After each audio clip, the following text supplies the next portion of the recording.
Vincent Monteil, vous avez été l'un des disciples, l'un des familiers de Louis Massignon, et j'aimerais commencer cette émission qui lui est consacrée en rappelant à nos téléspectateurs les grandes périodes de sa vie, les grands événements qui ont marqué son existence. Massignon est resté parmi nous sur cette terre à peu près 80 ans, puisqu'il est né en 1883 à Nogent-sur-Marne et qu'il est mort à Paris. Il a été rappelé au Dieu d'Abraham le 31 octobre 1962. C'est en 1904 qu'après sa licence en lettres, il se rend au Maroc pour un premier voyage qui le conduit à Fès. Et c'est là, il me l'a dit lui-même, qu'il a pris l'idée et le goût de la nécessité pour lui d'apprendre la langue arabe à laquelle il devait rester fidèle toute sa vie. Après son diplôme aux langues orientales, il se rend au Caire en 1906 à l'Institut d'archéologie du Caire, où je suis allé l'année dernière et où l'on a gardé fidèlement son souvenir. Mais c'est en 1906, pendant 2 ans, de 1906 à 1908, qu'il se rend en Irak, à Bagdad, et où là, selon ses propres termes, à la suite d'une grave maladie, il revient à la foi catholique qu'il avait complètement abandonnée par les prières des musulmans. Les prières pour les agonisants, la sourate coranique Yassine, qui était récitée pour lui dans une pièce voisine par ses amis musulmans. Ensuite, il revient à l'Institut d'archéologie du Caire et en 1912-1913, il est professeur à l'université du Caire et il enseigne la philosophie musulmane en langue arabe. En 1914, il se marie. De 15 à 17, il est à l'armée d'Orient, où il est allé comme volontaire, après avoir pris le conseil de Foucault. Il avait écrit au père de Foucault, qui était alors dans son ermitage de la Secrème au Rogar, en lui disant « Voilà, je suis interprète à l'armée d'Orient, je voudrais aller au feu, je voudrais aller dans les unités combattantes, mais beaucoup de gens me disent que le devoir, c'est de rester où l'on est. » Et Foucault lui a répondu. Et la lettre de Foucault a été retrouvée sur son corps quand Foucault a été assassiné. Et cette lettre était tachée de son sang. Et dans cette lettre, Foucault lui disait « Non, cherchez le danger d'abord. Le devoir, c'est toujours le plus difficile. » Et Massignon avait gardé précieusement cette lettre qu'il m'a bien souvent montrée. Ensuite, de 17 à 19, il est passé au commissariat de France en Syrie. Et c'est à cette occasion qu'en 1917, il est entré à Damas et à Jérusalem, dans la même auto que le célèbre colonel Lawrence qu'il a bien connu et sur lequel il avait des souvenirs particulièrement passionnants. Ensuite, il a été suppléant au Collège de France. En 1922, il a soutenu sa grande thèse sur Al-Hallaj, martyr mystique de l'islam. En 1924, il est directeur de la Revue du Monde musulman et c'est en 1926 qu'il est élu professeur au Collège de France, chaire de sociographie et sociologie musulmane, qu'il occupera jusqu'en 1954 à l'âge de la retraite. En 1934, il a fondé à Damiette, dans le nord de l'Égypte, un endroit qui est très cher à tous les chrétiens d'Orient. Il a créé là ce qu'il appelait la badaliya, d'un mot arabe qui veut dire la substitution, le fait de se mettre à la place de l'autre. Un petit groupe de prière entre les chrétiens et les musulmans qui existe toujours. En 1949, il passe au rite oriental, c'est-à-dire au rite grec catholique ou melkite. En 1953, c'est le moment si grave et si douloureux de la déposition du sultan du Maroc, Mohamed V, et c'est à cette occasion qu'avec François Mauriac, il fonde le comité France-Maghreb. En 1954, il est président du comité d'amnistie pour les condamnés d'outre-mer, c'est-à-dire à l'époque essentiellement les Malgaches. C'est une époque à laquelle tous les vendredis, il se rend à Fresnes pour visiter en particulier les prisonniers nord-africains. Et enfin, c'est en 1962 que cette admirable vie si bien remplie qu'il aimait appeler lui-même sa pauvre vie se termine après une longue et douloureuse maladie dans une clinique de Paris, non sans que 3 heures avant sa mort, le 31 octobre 62, il n'ait dicté un très bel article sur la commémoration du millénaire de Bagdad. Nedouddin Mamat, dans quelles circonstances avez-vous fait la connaissance du professeur Massignon? Il y avait depuis longtemps des liens d'amitié entre Massignon et mon père. C'était pour moi un auteur lu, admiré presque depuis mon enfance. Mais le premier souvenir réellement personnel que j'ai de Massignon, c'est la toute première visite que je lui ai faite chez lui. Je l'avais vu dans sa salle de cours au Collège de France, mais soudain, il y a deux évidences qui se sont imposées à moi le jour où je suis allé chez lui, dans sa petite chambre. La première, c'était cet aspect de moine mendiant de l'Asie centrale musulmane qu'il avait.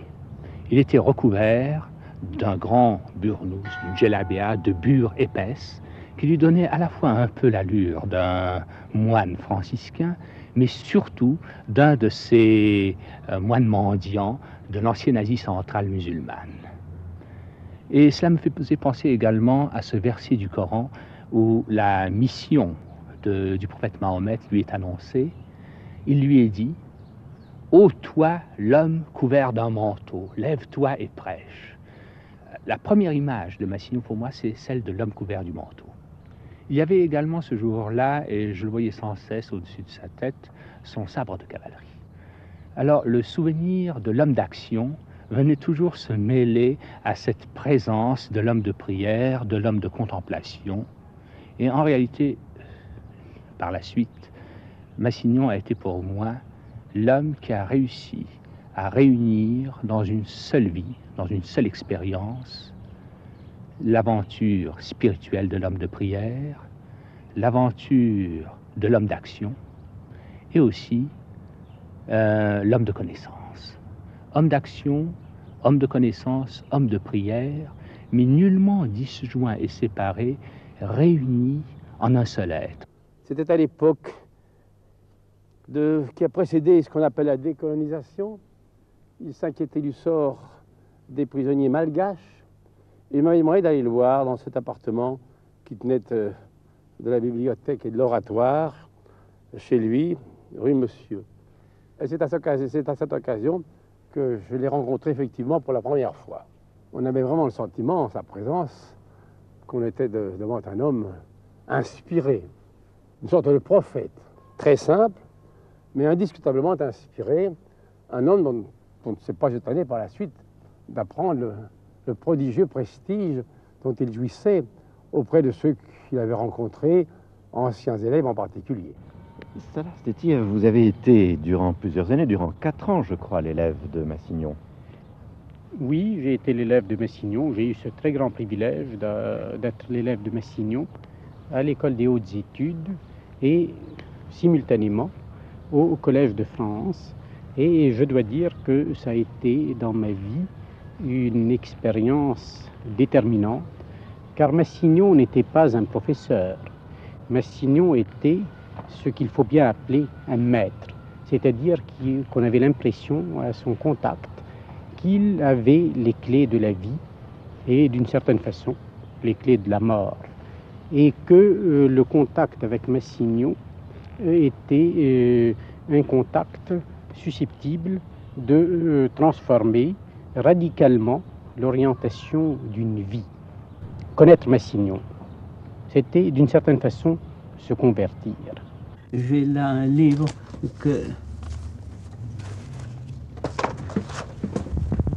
qui m'a été donné par une grande dame persane à un moment donné. C'était son livre de prière, la Téhéran. Et vous voyez que les peintures sont exactement mises comme dans les premiers livres enluminés d'Europe. C'est évidemment, il commence à y avoir des formes, mais ce sont des formes presque évanescentes, et de la calligraphie. Indépendamment du texte même de la prière, il y a des lettres isolées, ce qui est en effet une des caractéristiques du livre sacré, du Coran, qui au début de certaines sourates, a des lettres isolées, parce que pour eux, l'alphabet est le grand art de Dieu. Dieu a créé le monde par les lettres. C'est une idée que les Juifs ont également dans la Kabbale. Et ces lettres représentent des pensées, des idées divines, des types, des noms divins, qui sont abrégés, qui sont représentés par la première lettre. À partir de ce point d'insertion essentiel dans sa vie, comme dans sa pensée, qu'était la sociologie musulmane, Massignon parlait de tout. Et en des termes tels que tout devenait nouveau, que tout devenait à la fois ténébreux et clair. Il avait ce don extraordinaire d'illuminer d'une manière très personnelle, très profonde, toutes les choses dont on parlait. Il avait un regard qui s'enfonçait à l'intérieur et qui paraissait le transpercer. On avait l'impression que son regard passait loin au-delà de lui, en arrière, se projetait devant. On a l'impression d'une ligne qui le transperçait, et de même sa voix semblait passer à travers lui. La pensée le traversait comme s'il était translucide. Et je crois que ça aussi, ça a été une impression qui est restée dominante chez moi, de l'homme qui parle et qui regarde, mais par les yeux et par la voix d'un être qui est plus intérieur que lui-même. J'avais véritablement ce sentiment que c'était ce que les Arabes appellent le sir, le secret de son existence, qui le traversait et s'exprimait à travers son corps comme support. Et cet état de vigilance, cet état quelquefois fulgurant dans lequel il se trouvait, pour nous autres qui le rencontrions pendant quelques heures ou pendant quelquefois une journée, c'était une expérience à laquelle nous brûlions, qui était fatigante. Pour lui, c'était un état normal, naturel. Il était ainsi tout le cours de sa vie. Ça a été une fulguration, mais une fulguration épurée par la prière, par la pureté de son vœu, de sa dédicace. Massignon avait une pensée qui ne connaissait pas d'entrave, qui n'hésitait devant aucune espèce d'interdit, n'est-ce pas? Massignon allait fortement, droitement et clairement vers ce qu'il souhaitait à la fois penser et dire.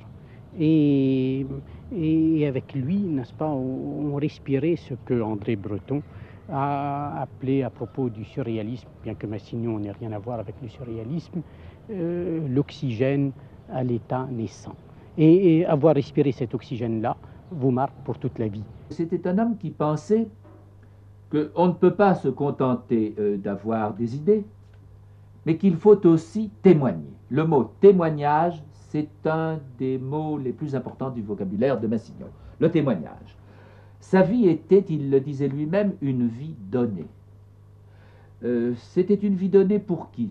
Pour la vérité, pour la justice, pour les opprimés, pour les malheureux, pour ceux qu'il appelait parfois textuellement, je me souviens de cette expression, les forçats, les coulis, les médiums. La racine sémitique haq contient trois idées simultanément. La vérité, la réalité concrète d'un fait, et la justice. Donc il ne s'agit pas seulement d'une vérité, mais d'une vérité qui est concrète, qui n'est pas théorique, qui est incarnée, et aussi d'une vérité qui est juste. Alors, dans cette triple acception de la notion haq, nous avons, je crois, trois des aspects qui se réunissent dans l'unité de la personnalité de Massignon. La connaissance, celle du professeur, était importante. Mais cette connaissance n'était rien si elle ne passait par le feu de l'action, et vous savez combien son action pouvait être passionnelle. Mais ce qui est intéressant, c'est que chez lui, l'engagement n'était pas une tombée dans le monde, n'était pas un amoindrissement des principes. On a l'impression, au contraire, que son vœu, son intention s'épurait dans l'action. Et puis alors, le troisième élément, que l'action pour lui n'était vraie que si elle se manifestait en justice.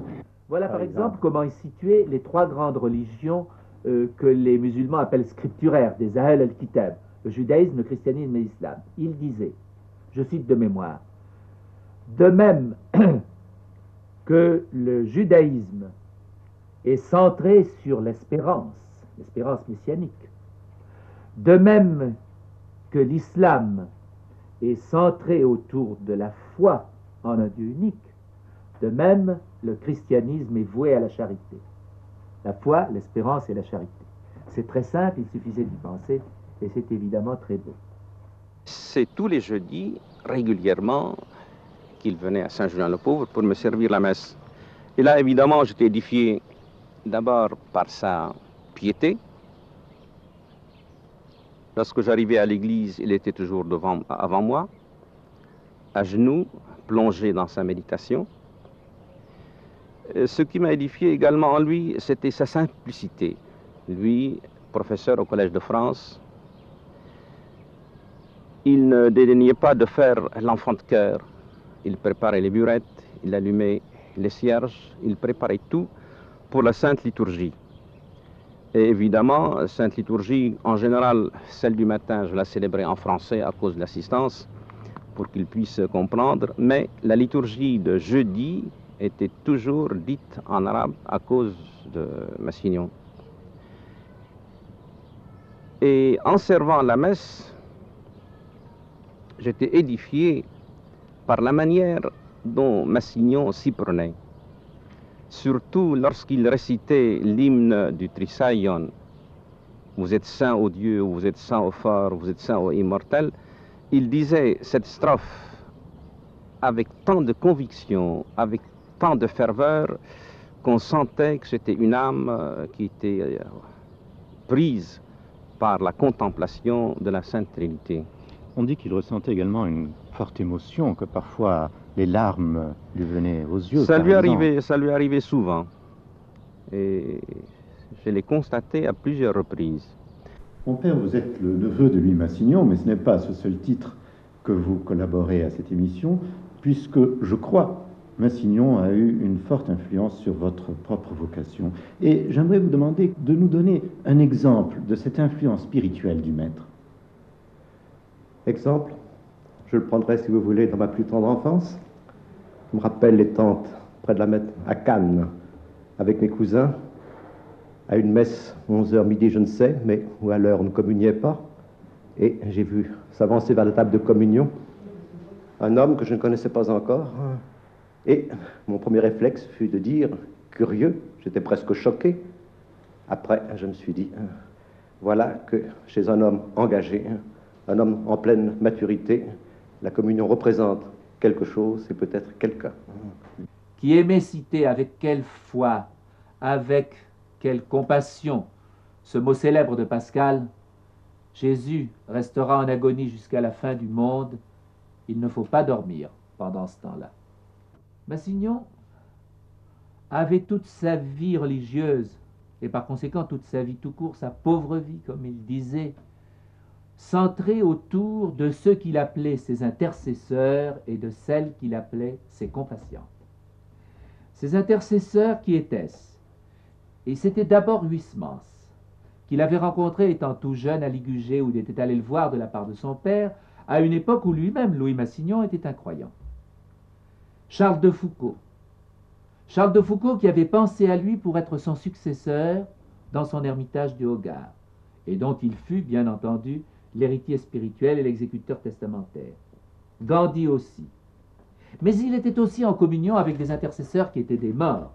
Par exemple, Saint Louis, ou Saint François d'Assise, ou Salman Pak, Salman Farisi, Salman l'Iranien, ami chrétien du prophète Mohammed, du prophète Mahomet de l'Islam, ou encore et surtout Abraham al-Khalil, Ibrahim al-Khalil, l'ami de Dieu, le père commun des trois religions scripturaires, le judaïsme, le christianisme et l'islam, pour le rapprochement desquels Massignon avait œuvré toute sa vie.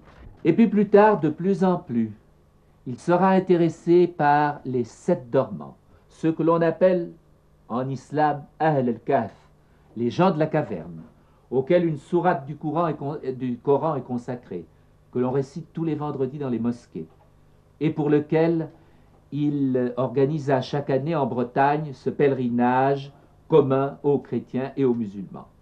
Je suis allé dans ce village breton, déconcertant, et où Massignon, qui était prophète et aussi un peu poète, avait découvert ou cru découvrir des relations entre cet antique sanctuaire breton et ce qu'on voyait à Éphèse, les 7 dormants. Il avait rapproché ce qui était histoire ou légende dans le Coran et dans l'Évangile ou dans les Actes, et il avait créé un pèlerinage qui se perpétue et qui a ce caractère indiscutablement symbolique et original de rassembler dans une prière commune chrétiens et musulmans. Madame le ministre, vous êtes députée des Côtes-du-Nord Vous connaissez donc parfaitement bien cette région de Vieux-Marché. Oui, bien sûr. Surtout, j'ai été députée de tout le département en 1945, avant d'être députée d'arrondissement. C'était donc dans le secteur que je parcourais très fréquemment. Est-ce que vous avez participé à ce pèlerinage? Je ne l'ai pas fait souvent entièrement, mais j'y ai passé de grands moments. Et je dois dire qu'on en garde une impression très frappante. Voulez-vous nous décrire d'abord les lieux? Eh bien, les lieux, ceux-ci se trouvent en Vieux-Marché, dans une commune rurale. Et les cérémonies se passent à la chapelle des Sept Saints, qui est bâtie sur l'emplacement d'un dolmen. Et c'est ça qui est frappant, c'est que c'est non seulement là une tradition musulmane qui s'unit à une tradition chrétienne, mais c'était un lieu certainement religieux qui date d'un culte mégalithique. Mais quelle est la tradition exactement? La tradition, c'est ce que les gens savent aujourd'hui, c'est ce que dit la Guerze, c'est-à-dire ce chant qui relate la résurrection de ces 7 habitants d'Éphèse. Et cette tradition étant arrivée en Bretagne, les Bretons ont érigé une chapelle à l'honneur de ces 7 saints, et particulièrement pour fêter l'idée de résurrection, puisque ces 7 jeunes gens d'Éphèse avaient été tués en restant enfermés dans une caverne, et étaient ressuscités ensuite. C'est donc une cérémonie qui célèbre l'idée de résurrection. C'est ça, l'idée c'est la résurrection. C'est ça, la résurrection. Alors comment se déroule le pèlerinage? Eh bien le pèlerinage se déroule sur 2 jours. La veille du dimanche, le samedi, arrivent tous les invités et les amis musulmans.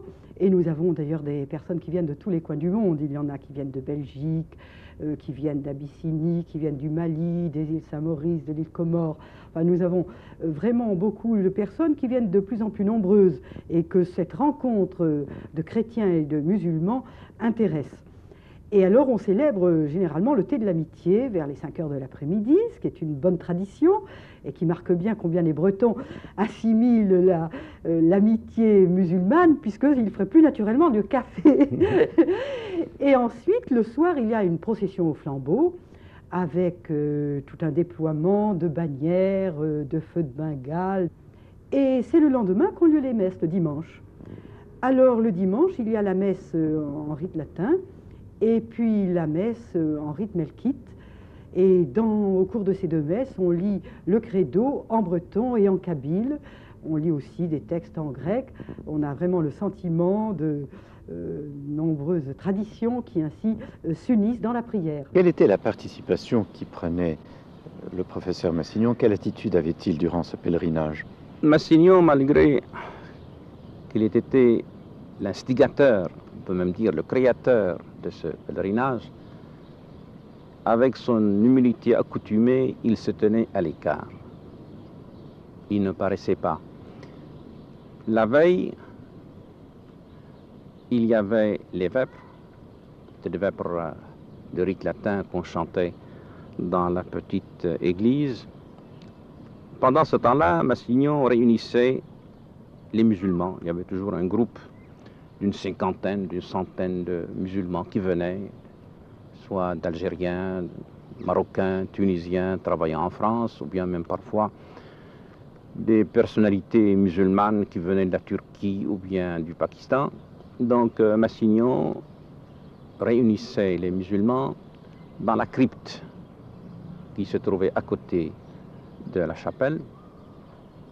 Et là, ils lisaient ensemble la sourate des 7 dormants, et Massignon commentait cette sourate aux musulmans. Pour moi, la proximité de Massignon, ça a été essentiellement le côte à côte de 2 pèlerins qui vont faire la prière ensemble, la prière musulmane, la Fatiha, sur une tombe exemplaire. Par là, j'entends ces personnages qui servaient de clé à la conduite, à la vie de Massignon, qu'il s'agisse du tombeau de Mohammed Iqbal, le mystique musulman au Pakistan, qu'il s'agisse de la tombe de Gandhi, le martyr qui est mort pour la réconciliation entre musulmans et hindous, qu'il s'agisse de la tombe des Ronins ou du pèlerinage à la forêt d'Issé au Japon, que j'ai eu le bonheur de pouvoir faire à ses côtés, ou encore de la tombe d'Al-Hallaj. Mais peut-être que l'impression la plus forte et la plus durable, c'est celle de Bagdad et de la tombe d'Al-Hallaj. Nous étions par hasard à l'aérodrome de Bagdad, le même jour à la même minute. Je rentrais à Paris, il en venait. Et il avait l'air embarrassé car le bureau de change était fermé et il m'avait dit qu'il ne réussissait pas à changer des francs contre des dinars. J'ai cru que je pouvais lui rendre service et un peu timidement je lui ai proposé, en attendant le retour à Paris, de lui donner quelques menus monnaies pour prendre le taxi pour sortir de l'aéroport, à quoi il m'a répondu qu'il allait sur la tombe du martyr mystique musulman Al-Hallaj, qu'il a illustré par son œuvre. Et il m'a dit, très simplement et en toute humilité, ces mots qui, je crois, le définissent assez bien, à propos donc de cette tombe d'Al-Hallaj, il y a des endroits où on ne peut aller qu'à pied. Et j'ai vu Louis Massignon s'enfoncer dans cette large avenue qui conduisait de l'aérodrome en ville, tout droit, avec son costume de serge noir, son col dur, les cheveux blancs, à grandes enjambées, au pas cadencé, il est parti sur la tombe d'Al-Hallaj. Il y a quelque chose d'encore plus remarquable d'ailleurs en ce qui concerne cette tombe d'Al-Hallaj, c'est qu'en réalité cette tombe n'existe pas. Al-Hallaj a été crucifié, brûlé et ses cendres jetées au Tigre. Mais nous avons là un phénomène absolument extraordinaire de la passion d'un homme, d'un érudit, d'un orientaliste, qui réussit à ressusciter pour les Arabes eux-mêmes et pour les Irakiens la personnalité d'Al-Hallaj à tel point qu'ils lui construisent un monument qui devient un lieu de pèlerinage.